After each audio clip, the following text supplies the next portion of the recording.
मनीषा's बायोहब। आज के लेक्चर में हम बात करेंगे ओवेरियन साइकिल के बारे में। लास्ट लेक्चर में हमने स्टडी कर लिया था फीमेल रिप्रोडक्टिव सिस्टम के बारे में। फीमेल रिप्रोडक्टिव सिस्टम को पढ़ते टाइम हमने वहां पे बोला था कि जो हम ओवरी का स्ट्रक्चर है उसको डिटेल से अलग से स्टडी करेंगे। तो यहाँ पे हम ओवरी के स्ट्रक्चर के बारे में ही बात करेंगे, साथ ही साथ एग का फॉर्मेशन कैसे होता है उस प्रोसेस को भी हम यहाँ पे स्टडी करेंगे। तो यहाँ पे मैंने एक डायग्राम को ड्रॉ किया है आपके ओवरी के स्ट्रक्चर को, तो ये कंप्लीट हम स्टेप बाय स्टेप देखेंगे। ओवरी की अगर हम बात करें तो आपको पता है, हमने लास्ट लेक्चर में पढ़ा था ओवरी कहाँ प्रेजेंट होती है, फीमेल बॉडी में प्रेजेंट होती है। एंड इनके नंबर्स की बात करें तो कितनी होती है, 1 पेयर, यानी कि नंबर्स में 2 होती हैं, ठीक है। एंड ये एक प्राइमरी सेक्स ऑर्गन की तरह वर्क करती है, जिसमें क्या होता है, फीमेल गेमेट्स का फॉर्मेशन होता है, ठीक है। शेप की अगर बात करें तो ओवरी का शेप कैसा होता है, वहां पे हमने स्टडी किया था, ये आलमंड शेप्ड स्ट्रक्चर होती है, ठीक है। तो यहाँ पे देखते हैं, सबसे पहले फीमेल रिप्रोडक्टिव सिस्टम में जो एग की फॉर्मेशन का प्रोसीजर होता है, प्रोसेस होता है, वो फीमेल्स में एम्ब्रियोनिक स्टेज में ही स्टार्ट हो जाता है। यानी कि क्या होता है, ओगोनियाज यानी कि एग मदर सेल का फॉर्मेशन फीटल लाइफ में ही हो जाता है, ठीक है। तो वहीं से स्टार्ट करते हैं। ये क्या है, हमारी एक ओवरी का स्ट्रक्चर है। यहाँ पे ओगोनियाज का फॉर्मेशन कब हो जाता है, फीटल लाइफ में ही हो जाता है। नाउ अब क्या होता है कि इस ओगोनिया में क्या होता है, फर्दर डिविजन्स होते हैं। एंड क्या होता है, एक स्ट्रक्चर का फॉर्मेशन होता है जिसे हम बोलते हैं प्राइमरी oocyte, ठीक है। क्या होता है, प्राइमरी oocyte का फॉर्मेशन होता है। नाउ इस प्राइमरी oocyte में क्या होता है, मियोसिस फर्स्ट का प्रोसीजर स्टार्ट हो जाता है। बट यहाँ पे क्या होता है, इस प्राइमरी oocyte में जो मियोसिस होता है वो अपने प्रोफेज स्टेज में ही लॉक हो जाता है, ठीक है। क्या होता है, यहाँ पे प्रोफेज में ही क्या हो जाता है, लॉक हो जाता है, ठीक है। कौन सी में, मियोसिस फर्स्ट की प्रोफेज स्टेज में ही क्या हो जाता है, लॉक हो जाता है। नाउ ये प्राइमरी oocyte में क्या होता है, कुछ फॉलिकुलर सेल आके अटैच होती है एंड एक सिंगल लेयर का फॉर्मेशन करती है प्राइमरी oocyte के बाहर। एंड इस स्ट्रक्चर को हम बोलते हैं प्राइमरी फॉलिकल, ठीक है। नाउ इस प्राइमरी फॉलिकल की जो फॉलिकुलर सेल्स थी, ये क्या थी, बाहर हमारी फॉलिकुलर सेल्स, क्या होता है, ये फॉलिकुलर सेल्स क्या करती है, फर्दर डिवीजन करती है एंड 6 to 7 लेयर्स का फॉर्मेशन करती है।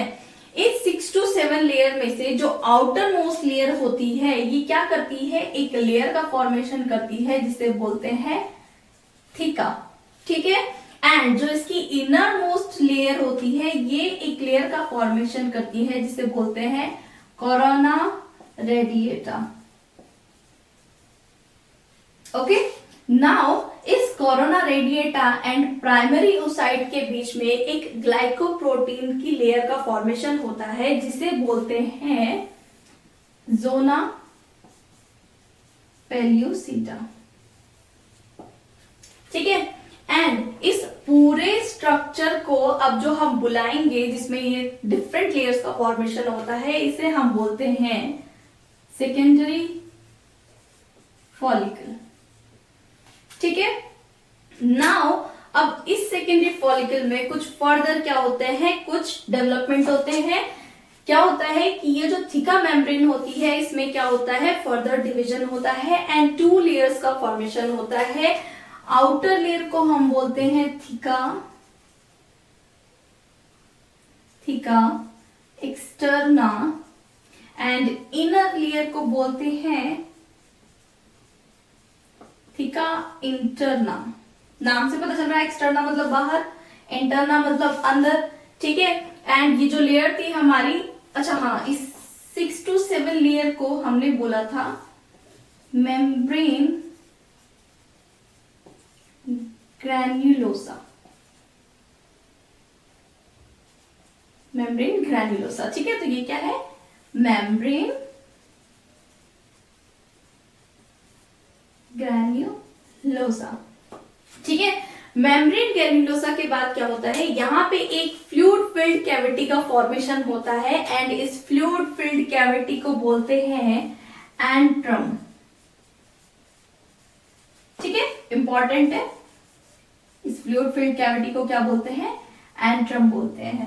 ठीक है, नाउ एक यहाँ पे और डेवलपमेंट होता है क्या, और एक और चेंजेस होता है क्या, कि जो यहाँ पे प्राइमरी oocyte में जो हमारा मियोसिस फर्स्ट क्या हो गया था, लॉक हो गया था प्रोफेज स्टेज, वो क्या होगी, अब यहाँ पे जाके कंप्लीट होगी। ठीक है, एंड क्या होगा, इस प्रोफेज के मियोसिस के कंप्लीट होने से सेकेंडरी oocyte का क्या होगा, सेकेंडरी oocyte, ये सेकेंडरी oocyte क्या करता है, इस फ्लूइड फिल्ड कैविटी में सस्पेंड रहता है with the help of tissue जिसे बोलते हैं क्यूम्यूलस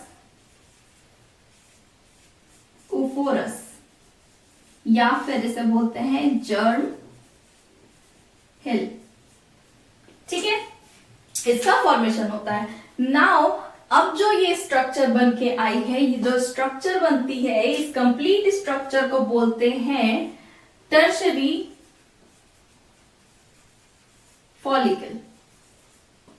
ठीक है, क्या है ये, टर्शरी फॉलिकल। अगर आपसे पूछा जाए कि टर्शरी फॉलिकल की हमें क्या बताओ कि क्या स्ट्रक्चर होती है, ठीक है, डिफरेंस क्या है सेकेंडरी एंड टर्शरी फॉलिकल में, तो आप क्या डिफरेंस बताएंगे कि क्या होता है, यहाँ पे एक फ्लूइड फिल्ड कैविटी प्रेजेंट होती है जिसे हम क्या बोलते हैं, एंट्रम बोलते हैं। इस पे आपको बहुत क्वेश्चन पूछे जाते हैं। ठीक है, क्लियर है। नाउ अब क्या होता है कि इस टर्शरी फॉलिकल में फर्दर डेवलपमेंट होते हैं एंड ये फाइनली ये जो फॉलिकल है ये कहलाता है आपका ग्राफियन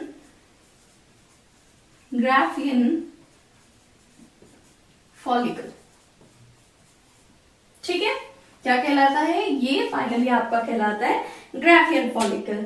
नाउ अब ये ग्राफियन फॉलिकल क्या करता है, फर्दर क्या करता है ये ग्राफियन फॉलिकल, मेंस्ट्रुअल साइकिल के 13th और 14th डे पे क्या होता है, रैप्चर हो जाता है। ठीक है, क्या होता है, ये ग्राफियन फॉलिकल मेंस्ट्रुअल साइकिल की 13th या फिर 14th डे पे क्या होता है, रैप्चर हो जाता है एंड क्या होता है, इसमें से जो सेकेंडरी oocyte होता है along with zona pellucida and corona radiata क्या होता है, ओवरी से आउट हो जाता है। ठीक है, एंड इस सेकेंडरी oocyte को कैच करने का काम कौन करता है, हमने फीमेल रिप्रोडक्टिव सिस्टम में स्टडी किया था, फेलोपियन ट्यूब। ठीक है, बाकी बची हुई जितनी भी लेयर्स होती हैं वो कहाँ रहती है, ओवरी में ही रहती है एंड ये क्या करती है, एक स्ट्रक्चर का फॉर्मेशन करती है जिसे हम बोलते हैं कॉर्पस ल्यूटियम। ठीक है, क्या बोलते हैं इसे, कॉर्पस ल्यूटियम। कॉर्पस ल्यूटियम के अगर फंक्शन की बात करें तो कॉर्पस ल्यूटियम का फंक्शन होता है प्रोजेस्टेरॉन हार्मोन को सिक्रीट करना।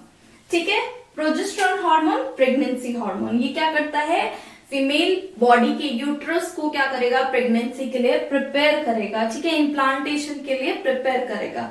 ठीक है, अगर ये एग, ये ओवम क्या होता है, फर्टिलाइज होता है तो ये कॉर्पस ल्यूटियम बना रहता है, पर अगर ये एग और ओवम फर्टिलाइज नहीं होगा तो क्या होगा, ये कॉर्पस ल्यूटियम क्या हो जाता है, डीजनरेट हो जाता है। ठीक है, इतनी बात क्लियर है। तो ये हमारा कंप्लीट क्या है, फॉलिकल कैसे कैसे बनते हैं एंड कैसे ओव्यूलेशन होता है। ठीक है, अच्छा हाँ, ये जो हमारा एग 13th और 14th डे में किसकी, मेंस्ट्रुअल साइकिल की रिलीज होता है, इस प्रोसीजर को बोलते हैं ओव्यूलेशन। क्या बोलते हैं इस प्रोसीजर को, इस प्रोसीजर को बोलते हैं ओव्यूलेशन। ठीक है, क्या होता है ओव्यूलेशन, ओव्यूलेशन होता है एग को ओवम का रिलीज फ्रॉम ओवरी। ठीक है, क्लियर है इतनी बात, एक बार फिर से रिकॉल करते हैं। ठीक है, हमने क्या स्टडी किया कि ओवरी के अंदर oogonia प्रेजेंट होती हैं जो क्या करती है, फर्दर डेवलप होती हैं इनटू प्राइमरी oocyte। इस प्राइमरी oocyte में क्या होते हैं, कुछ फॉलिकुलर सेल आके क्या करती है, बाहर अटैच होती है एंड एक सिंगल लेयर का फॉर्मेशन करती है। एंड इस पूरे स्ट्रक्चर को with single layer and primary oocyte हम क्या बोलते हैं, प्राइमरी फॉलिकल। नाउ इस प्राइमरी फॉलिकल में फर्दर कुछ चेंजेस होते हैं। ये जो फॉलिकुलर सेल है ये फर्दर डिवीजन करती हैं एंड 6 to 7 लेयर्स का फॉर्मेशन करती है and combinedly in 6 to 7 layers को हम बोलते हैं मेम्ब्रेन ग्रैन्युलोसा। ठीक है, इस मेम्ब्रेन ग्रैन्युलोसा की जो आउटर मोस्ट लेयर होती है वो एक थिका का फॉर्मेशन करती है एंड जो इनर मोस्ट लेयर होती है वो क्या करती है, कोरोना रेडिएटा का फॉर्मेशन करती है। नाउ इस corona radiata and primary oocyte के बीच में क्या होता है, एक ग्लाइकोप्रोटीन लेयर का फॉर्मेशन होता है जिसे हम बोलते हैं जोना पेल्यूसिडा। एंड इस कंबाइनली एक पूरे स्ट्रक्चर को हम बोलते हैं सेकेंडरी फॉलिकल। नाउ ये सेकेंडरी फॉलिकल में फर्दर डेवलपमेंट होता है, कुछ चेंजेस होते हैं। क्या होते हैं वो चेंजेस, कि यहाँ पे एक फ्लूइड फिल्ड कैविटी, इस मेम्ब्रेन ग्रैन्युलोसा के अंदर क्या होता है, एक फ्लूइड फिल्ड कैविटी का फॉर्मेशन होता है। एंड क्या होता है, साथ ही साथ यहाँ पे जो हमारा प्राइमरी oocyte था इसमें मियोसिस फर्स्ट कंप्लीट होता है एंड क्या होता है, सेकेंडरी oocyte का फॉर्मेशन होता है। ठीक है, ये सेकेंडरी oocyte क्या होता है, बाहर के मेम्ब्रेन से क्या होता है, एक स्ट्रक्चर के थ्रू अटैच रहता है जिसे हम बोलते हैं क्यूमुलस ओफोरस या फिर जर्म हील। ठीक है, एंड कंबाइनली ये स्ट्रक्चर कहलाता है टर्शरी फॉलिकल। ठीक है, टर्शरी फॉलिकल क्या करता है, फर्दर और डेवलपमेंट करता है, अपने स्ट्रक्चर पे बड़ा होता है, फाइनली ये कहलाता है ग्राफियन फॉलिकल। ठीक है, नाउ ग्राफियन फॉलिकल क्या होता है, फर्दर चल के आगे चल के मेंस्ट्रुअल साइकिल में, ठीक है, 13 एंड 4 या फिर 14 डे पे क्या होता है, रप्चर होता है एंड क्या करता है, अपने अंदर से ये जो हमारा सेकेंडरी oocyte था इसको रिलीज कर देता है। इस प्रोसीजर को हमने कहा ओव्यूलेशन। ठीक है, एंड रिमेनिंग जो स्ट्रक्चर था बाहर का ये क्या होता है, ओवरी में ही प्रेजेंट रह जाता है एंड एक स्ट्रक्चर का फॉर्मेशन करता है जिसे बोलते हैं कॉर्पस ल्यूटियम। ठीक है, कॉर्पस ल्यूटियम का काम होता है प्रोजेस्टेरोन हार्मोन को सिक्रीट करना, जो कि फीमेल यूट्रस को इम्प्लांटेशन के लिए, प्रेगनेंसी के लिए प्रिपेयर करता है। ठीक है, अगर ये ओवम फर्टिलाइज होता है तो कॉर्पस ल्यूटियम क्या रहेगा, बना रहेगा। लेकिन अगर ये ओवम फर्टिलाइज नहीं होता है तो कॉर्पस ल्यूटियम क्या हो जाएगा, आगे चल के डीजेनरेट हो जाता है। ठीक है, क्लियर है इतनी बात। अगर बात करें कंप्लीट ओवरी की, तो ओवरी को हम दो पार्ट्स में डिवाइड करते हैं, एक आउटर पार्ट एंड एक इनर पार्ट। ठीक है, आउटर पार्ट को हम बोलते हैं कॉर्टेक्स एंड इनर पार्ट को बोलते हैं मेडुला। ठीक है, तो ये है आपकी कंप्लीट ओवरी का स्ट्रक्चर, साथ ही साथ आपकी ओवेरियन साइकिल। क्लियर है, आई होप आपको अच्छे से समझ आ गया होगा। अगर समझ आया तो वीडियो को जल्दी से लाइक करें और चैनल को सब्सक्राइब करना बिल्कुल ना भूलें। Okay, thank you, bye bye.